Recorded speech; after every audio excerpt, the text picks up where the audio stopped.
I had an interesting thought last night, and I can't believe I didn't think of it sooner. How they are able to read your mind. And I want to ask you, TIs who view this video, a question. Before you felt like your mind was being read, before they were giving you ideas that they were literally reading your thoughts, did the voices start before that? Like, do you hear voices and then it seems like they're reading your mind? Not, it seems like you're reading my mind, then they hear voices.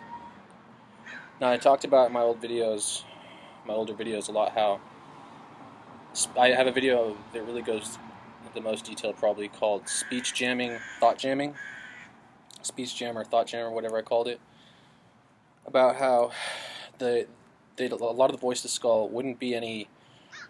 It wouldn't be like, when you think of people with voices, you think, oh, the voices are telling me to, burn down the school or whatever, burn things down, or go do this, do the evil satanic bidding or whatever it is. But a lot of the voice to skull, for me and other targets, has been repeating your thoughts back to you, with a split-second delay. So then, well, that's a little hard to fit into my theory, but harder. But the idea is, I was thinking, is one part of the reason that they're putting a bunch of random shit in your head is because when you hear anybody say anything, to understand it, you basically have to repeat it in your mind, sort of or there's a representation. Like, you hear me say these words right now, and in your head there's that representation. Like, you can go back and replay it. Like, you can remember me saying these words in your head right now. And so if they're talking to you in your head, if they put voices in your head, then and then you're listening to it again, then any thought they want you to think, they now have a brainwave of. They can, if they're able to pick up on your brainwaves at all remotely, then when they say something to you, when they say something with the voice to skull, you think of it for whatever amount of time.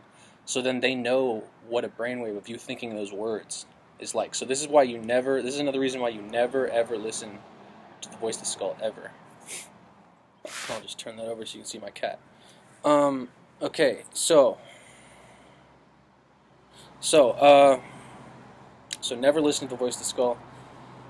The reason I said it's hard to explain the repeating your thoughts back to you part, because that means they're already able to read your thoughts, right? Or is it just that they're replaying somehow your own part of your mind that's listening to yourself? Like, because you're hearing yourself. So, forget that. Or, that's something else. That's for another day. Or for you guys to think about. So, again, never listen. Don't pay any attention to the perps. And then to give this video a little more substance, I wanted to read this post that I've had pinned on my group for a few months now, since December. And it says 7.2 about the senses, part 3. So apparently there's a bunch of other parts of this that I haven't read yet. But this part, when I read it, I was just like, wow, that is one of the most on-point things I've ever seen about targeting posted in my group. And it says, the main thing they want from you, your attention. Paying attention to them makes them stronger. Against you can be used both positive and negative emotions, and all in order to attract your attention. They can use humor against you. This is one. They can use humor against you. Your voices may be funny. They can amuse you, cause positive emotions, be interesting interlocutors, in quotes, for you. I don't know what interlocutors means exactly. When you laugh at their jokes or on your own jokes, the corner of your lips might like lifted. You can initially ignore this. This was written by somebody who English is not their first language, and it's amazing that they were able to. Anyways, you can initially ignore this and think that it happens because you were laughing. In fact, this manipulation with your smile stimulates you to smile. It may seem that there is nothing wrong with that, because what's wrong with having fun? For the first, you give them your attention, and for the second, think about how it looks for a man who laughs without a reason.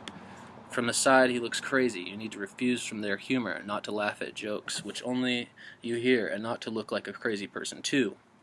Shame is used against you.